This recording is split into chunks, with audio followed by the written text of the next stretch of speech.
कार्यक्रम के दौरान आप दोनों का बहुत बहुत स्वागत है। आशीष जी, बातचीत की शुरुआत मैं आपसे करता हूं और सबसे पहला मेरा आपसे यही सवाल होगा कि जो बात हम कर रहे थे डेरिवेटिव्स मार्केट, क्या आपको लगता है कि वास्तव में जो आपका अनुभव है, क्योंकि आपने कई सारे आपके जानने वाले एफपीसी हैं जो कि डेरिवेटिव्स मार्केट से जुड़े भी हैं, काम भी कर रहे हैं, तो आपको लगता है कि वास्तव में डेरिवेटिव्स मार्केट किसानों के लिए है? क्या ये केवल कारोबारियों का विशेषाधिकार है या वास्तव में किसानों के लिए भी यहां से फायदा निकल सकता है? डेरिवेटिव्स मार्केट किसानों के लिए बहुत फायदेमंद हो सकता है।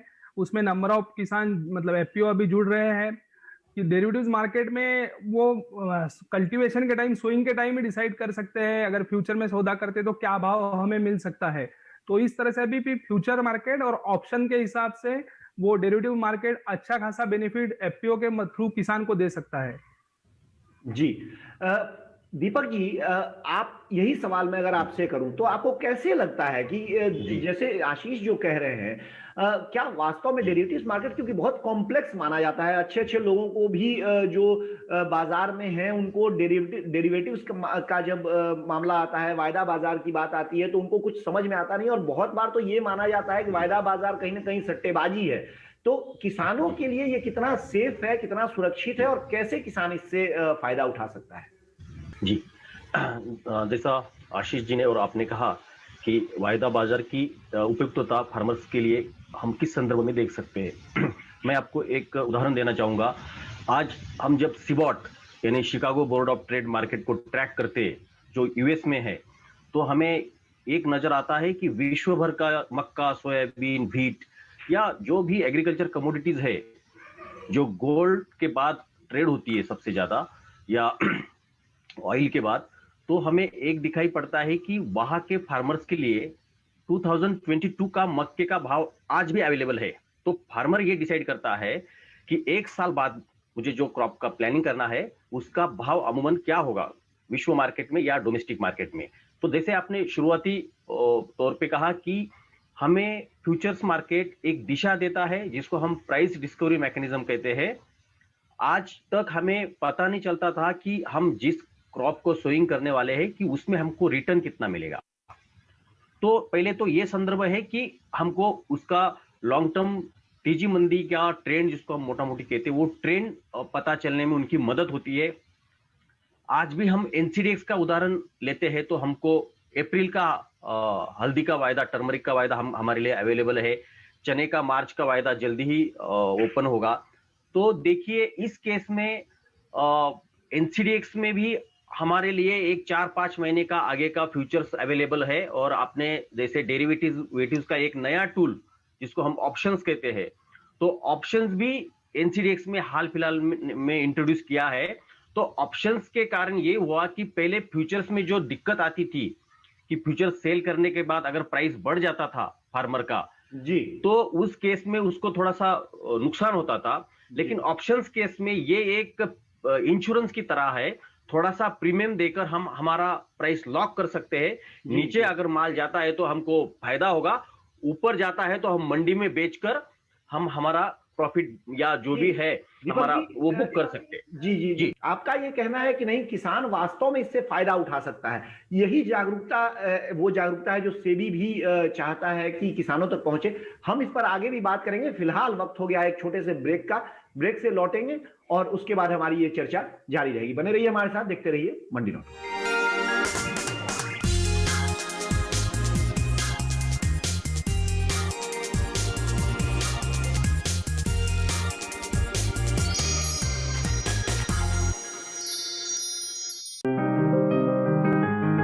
बीमारियों से कैसे बचेगी फसल, मवेशियों की मुश्किलों का क्या है हल, कहां से लाएं बीज, कितनी लगेगी खाद, किसानों के हर फोन का विशेषज्ञ देंगे जवाब। देखिए हेलो किसान लाइव सोमवार से शुक्रवार शाम 6 बजे।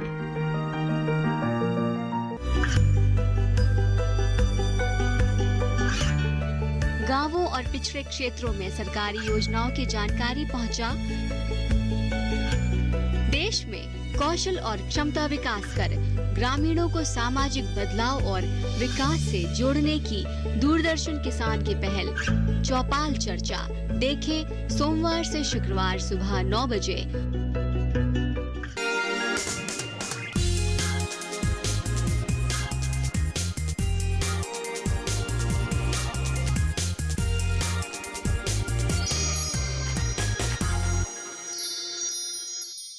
एक बार फिर स्वागत है आपका मंडी.com में। हम बात कर रहे हैं आज वायदा बाजार यानी जिसको डेरिवेटिव्स मार्केट कहते हैं, उसमें किसानों की भूमिका क्या हो सकती है, किसानों में उसकी जागरूकता कैसे पैदा की जा सकती है और क्या उससे जुड़े हुए कुछ जोखिम भी हैं जिनका ध्यान रखना चाहिए किसानों को। इन सारे बातों पर वापस मैं बातचीत की शुरुआत इस जो कार्यक्रम का ये सेगमेंट है उसमें दीपक जी के पास वापस चलूंगा। दीपक जी, आपने एक उदाहरण दिया सीबॉट का और आपने बताया कि जो अपने देश का जो एग्री कमोडिटी एक्सचेंज है NCDEX, वहां भी कुछ 4, 5, 10 जो भी कमोडिटीज ट्रेड होते हैं उसमें हम 5 महीने बाद का भाव भी हमको दिख जाता है। तो ये जो 5 महीने बाद का भाव है ये कौन तय करता है, कैसे ये भाव तय होते हैं? मैं एक उदाहरण से आपसे समझ लेता हूं इसको। रबी की बुआई शुरू हो गई है, सरसों मान लीजिए कि कोई किसान बुआई करने जा रहा है, अप्रैल में सरसों की हार्वेस्टिंग होगी, कटाई होगी। तो अभी अगर सरसों का भाव हमको ये पता चले कि अप्रैल में क्या हो सकता है, तो ये भाव, एक तो 2 सवाल हैं मेरे इसमें। एक तो कि वो भाव कैसे पता चलता है, क्या ये कोई बैठ के तय करता है, ये कोई अटकलबाजी है, कोई सट्टेबाजी है, या अगर पता चल भी गया तो किसान उसका फायदा कैसे उठा सकता है?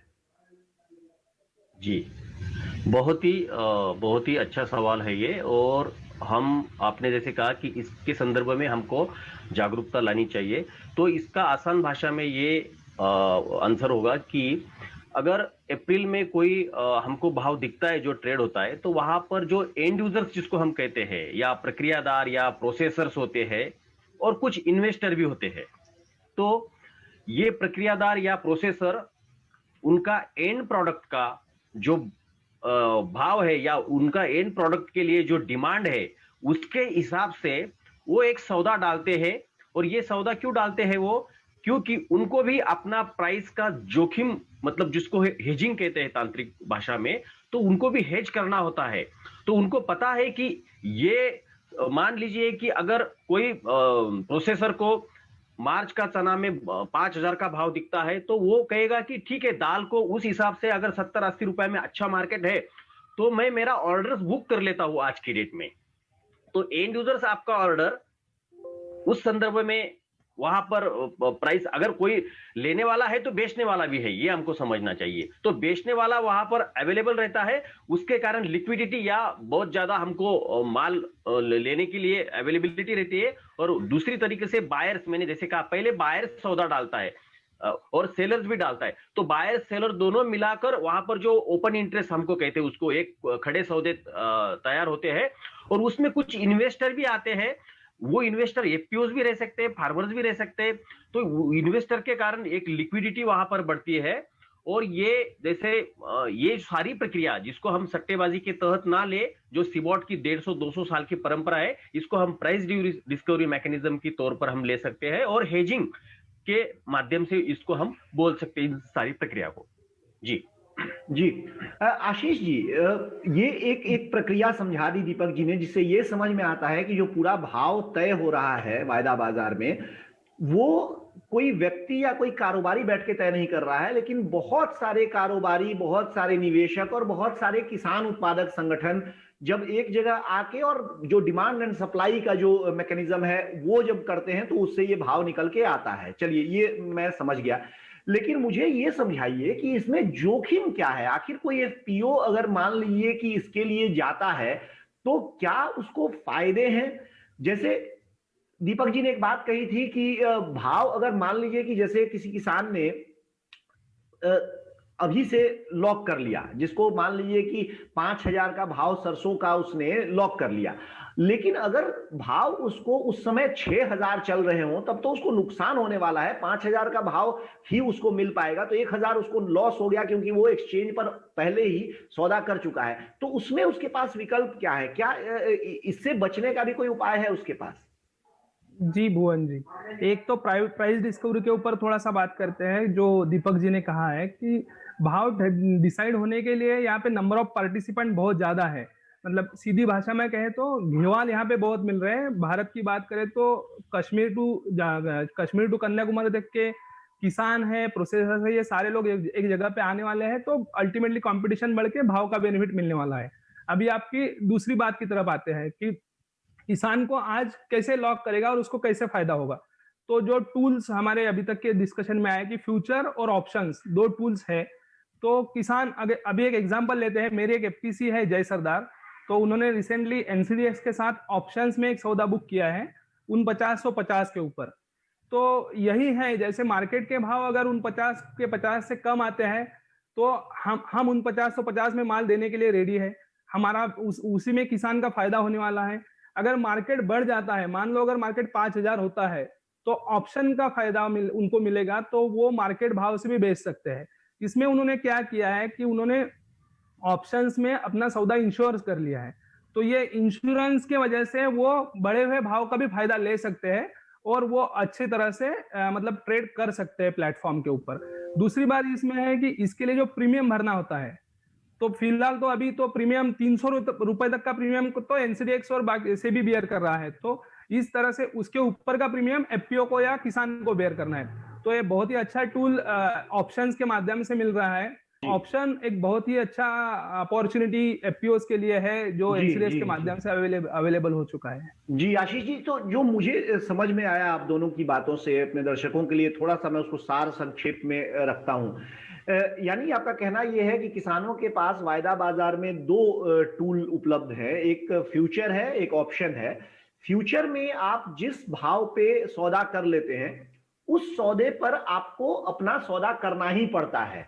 तो अगर आज सरसों का सौदा किसी किसान ने 5000 पर कर लिया तो 5000 पर ही उसको सौदा करना होगा। तो अगर भाव 4000 आ गया तब तो किसान को फायदा है 1000 रुपए का, क्योंकि फिर भी उसको 5000 मिलेगा। लेकिन अगर भाव 6000 चला गया तो किसान का एक तरह से नोशनल लॉस होगा, उसको लगेगा कि वो 6000 में बेच सकता था। लेकिन ऑप्शन में आपका कहना यह है कि उसमें ऊपर अगर भाव चला गया तो किसान चाहे तो अपना ये कॉन्ट्रैक्ट छोड़ सकता है एक्सचेंज पर और बाहर बेच सकता है। मतलब उसमें दोनों ही हिसाब से उसको फायदा है। लेकिन एक रिस्क जो आपने कहा कि क्वालिटी का है, क्योंकि एक्सचेंज पर बिल्कुल कड़े मानक हैं कि किस क्रॉप में, किस फसल में किस तरह का उसका गुणवत्ता होनी चाहिए। तो उस गुणवत्ता से अगर इधर उधर आपका माल हुआ तो वो एक्सचेंज लेगा नहीं और आप फंस जाएंगे। तो उसका उपाय ये है कि या तो आप उसको फिर से क्लीनिंग ग्रेडिंग करके ले जा सकते हैं, या फिर उसको आपको फिर बाहर से उस गुणवत्ता का माल खरीद के लाके एक्सचेंज को देना पड़ेगा। ये एक फंसने की बात है। लेकिन इसका उपाय ये है कि सेबी से जो ये गुणवत्ता मानक हैं ये एक्सचेंज के वेबसाइट पर होते हैं, तो वो आप पहले से उन गुणवत्ता मानकों को देख लें, अपने माल को देख लें और तब उसमें काम शुरू करें। चलिए फिलहाल वक्त हो गया है एक छोटे से ब्रेक का। ब्रेक से लौटने के बाद ये चर्चा हमारी जारी रहेगी। बने रहिए हमारे साथ, देखते रहिए मंडी.com।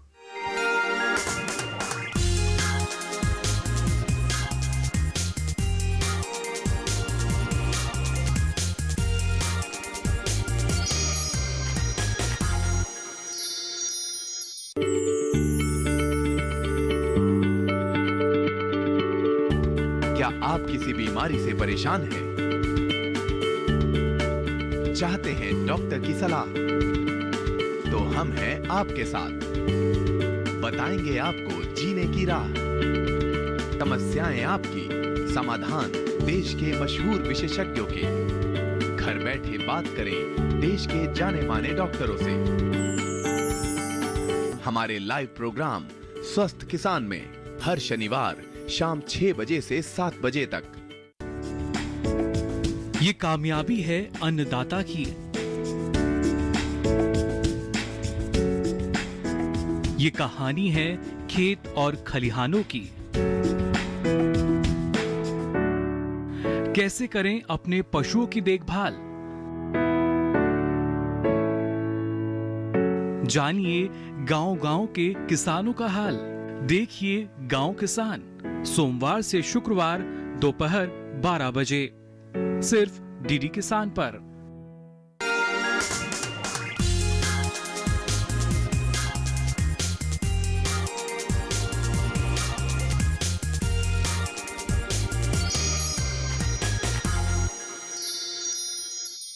एक बार फिर स्वागत है आपका मंडी.com में। हम आज मंडी.com में बात कर रहे हैं जो वायदा बाजार यानी डेरिवेटिव्स मार्केट है उसमें किसानों की भूमिका क्या हो सकती है, क्या अवसर वहां पर किसानों के लिए हो सकते हैं और क्या जोखिम वहां किसानों के लिए हो सकते हैं। इस पर मौका यह है कि जो बीता हफ्ता था वो विश्व जागरूकता सप्ताह मनाया सेबी ने, और उसी दिशा में हमने सोचा कि मंडी.com के दर्शकों को भी इस बारे में थोड़ा और जागरूक किया जाए। हमारे साथ जो दो मेहमान हैं, कृषि विकास और ग्रामीण प्रशिक्षण संस्थान के प्रोग्राम डायरेक्टर आशीष नाफड़े बुल्ढाना महाराष्ट्र से, और दीपक चौहान जो पिछले 2 दशकों से एफपीओज के साथ मार्केटिंग पर, क्रॉप प्लानिंग पर और डायरेक्ट मार्केटिंग पर काम कर रहे हैं, वो भी हमारे साथ महाराष्ट्र से इस समय दोनों बने हुए हैं।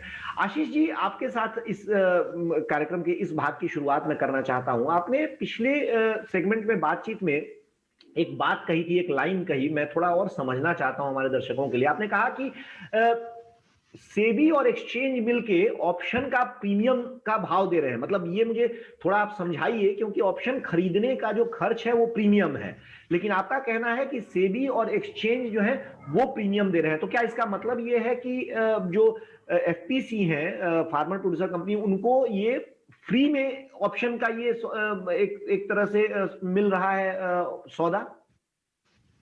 जी भुवन जी, ऑप्शंस एक बहुत ही अच्छा टूल डेरिवेटिव मार्केट में एफपीओ के लिए लाया है, जिसमें प्रीमियम जो होता है, ये जनरली हम इसको कंपेयर करें तो जो हम इंश्योरेंस प्रीमियम करते हैं, लाइफ इंश्योरेंस या कोई भी इंश्योरेंस हो, उसमें प्रीमियम हम भुगतान करते हैं। तो सेम तरीके से मॉडल पे यहाँ हम एक्सचेंज पे अपना भाव लॉक कर रहे हैं। जैसे मैंने एग्जांपल दिया है अभी रिसेंटली कि जय सरदार एफपीसी ने 4950 का सौदा अप्रैल 20 का चने का 10 टन का लॉक किया है, तो उसका जो प्रीमियम आता है तो वो लगभग 300 रुपीज, 295 टू 300 रुपीज प्रीमियम उसके लिए आया है। और वो प्रीमियम इस टाइम अभी एक्सचेंज ने बियर किया है। 300 रुपए तक का प्रीमियम ऑप्शन के लिए एक्सचेंज बियर करने वाला है। उसके ऊपर का प्रीमियम अगर लगता है तो एफपीओ को वो देना होगा। लेकिन इसमें अच्छी बात यह है कि आज हमें पता चला है कि 4950 या 5000 हमारे भाव कॉन्क्रीट लॉक हमने किए हैं, जो हमें मिलना ही मिलना है। इस साल जैसे सोचा जाए कि चने का कल्टीवेशन बहुत बड़े एरिया पे हो रहा है, तो भाव का भी गारंटी नहीं, मतलब कम हो सकता है या ज्यादा हो सकता है। तो इस हिसाब से ऑप्शंस टूल के अंदर एफपीओ को और किसान के लिए बहुत फायदेमंद होगा कि आज वो अपना सौदा तय करके रखे, अप्रैल या मार्च या मई का जो भी करना है, तो उस हिसाब से उनको एटलीस्ट उतना भाव मिलना ही है। और उसका प्रीमियम 300 रुपए तक का तो एक्सचेंज बियर करने वाला है। तो ये बहुत ही अच्छा सुविधा एक्सचेंज के माध्यम से, एनसीडीएक्स या के माध्यम से हमें उपलब्ध हुआ है। जी दीपक जी, क्या ये सुविधा मतलब जो भी मिल रहा है, जो सेबी और एक्सचेंज की ओर से किसानों को मिल रहा है, तो क्या कोई भी किसान इसका लाभ उठा सकता है? कोई भी किसान उत्पादक संगठन या किसी भी क्रॉप में इसका लाभ उठाया जा सकता है? ये थोड़ा हमारे दर्शकों को आप बताएं। जी, अभी आशीष जी ने जो बताया, और आशीष जी जैसे एंटरप्रेन्योर, सोशल एंटरप्रेन्योर आज जिस प्रकार का इंटरवेंशन कर रहे हैं मार्केट में, तो मेरा आंसर ये होगा कि आशीष जी और उनकी संस्था, इनके माध्यम से एनसीडीएक्स प्लेटफॉर्म पर हम जा सकते हैं और वहां पर कितना लिक्विडिटी है उसका पता करके हम बाय कर सकते हैं जो पुट ऑप्शंस अभी जो अवेलेबल है। तो ये सुविधा एक आम जो फार्मर है तो वो किस प्रकार से संपर्क करे, तो एनसीडीएक्स ने उनकी वेबसाइट पर इनका हेल्पलाइन या एक उनका मैकेनिज्म उन्होंने डेवलप किया है, तो हम एनसीडीएक्स को कांटेक्ट कर सकते हैं। निश्चित तौर पे जो जैसे भारत सरकार भी अगले 5 साल में 10,000 से ज्यादा एफपीसी बनाना चाहती है, और जिस तरह से सेबी का जोर है कि ज्यादा से ज्यादा एफपीओ डेरिवेटिव्स मार्केट से जुड़े, तो ऐसा माना जा सकता है कि आने वाले दिनों में ये ट्रेंड बदलता हुआ दिख सकता है। जो ये प्रोग्राम की बात हो रही थी, वो एक बार फिर से मैं अपने दर्शकों के लिए, जो मैं हमारे किसान उत्पादक संगठन या जो किसान देख रहे हैं, उनके लिए एक बार सार संक्षेप कर दूं कि सेबी के समर्थन से जो एग्री कमोडिटी एक्सचेंज एनसीडीएक्स है, उसके द्वारा एक प्रोग्राम शुरू किया गया है, जिसमें कि ऑप्शंस में जो प्रीमियम का खर्च है, जो दरअसल वही खर्च है, वो पूरे का पूरा एक्सचेंज की ओर से बियर किया जा रहा है, दिया जा रहा है। यानी चने और सरसों, इन दो में ये एक तरह से कार्यक्रम चलाया जा रहा है, एक तरह से पायलट प्रोजेक्ट है। तो ये निश्चित तौर पे सरकार चाहती है कि किसान ज्यादा से ज्यादा जागरूक हों डेरिवेटिव्स मार्केट का इस्तेमाल करने में, और इसलिए इस तरह का एक तरह से उनको समर्थन दिया जा रहा है, एक तरह से उनको सब्सिडाइज्ड ऑप्शन खरीदने का मौका दिया जा रहा है। आप दोनों का बहुत बहुत शुक्रिया, दीपक चौहान जी और आशीष नाफड़े जी, आप दोनों हमारे साथ जुड़े और इतनी महत्वपूर्ण जानकारियां आपने हमारे दर्शकों के साथ साझा की। तो ये था मंडी.com में आज विश्व निवेशक सप्ताह के आखिरी दिन जो एक पेशकश हम लेकर आए थे, जिसमें कि सीधे तौर पे किसानों को वायदा बाजार से जुड़ी चुनौतियां, वहां के अवसर, वहां के जोखिम सब बताने की हमने कोशिश की। ये एक चलती हुई बढ़ती हुई प्रक्रिया है, आगे भी इस तरह के कार्यक्रम हम आपके लिए लेकर आते रहेंगे, लेकिन फिलहाल आज मंडी.com में हो गया है वक्त हमारे जाने का, हमें दीजिए इजाजत। लेकिन बने रहिए हमारे साथ, देखते रहिए डीडी किसान, क्योंकि डीडी किसान पर समाचारों और कार्यक्रमों का सिलसिला जारी है। आपकी राय हमारे लिए बहुत महत्वपूर्ण है। आप हमारे टोल फ्री नंबर पर कॉल कर सकते हैं और अपनी राय दे सकते हैं। साथ ही आप ईमेल के जरिए भी हमें अपनी राय दे सकते हैं। हमारा ईमेल पता है ncdexmandi@gmail.com।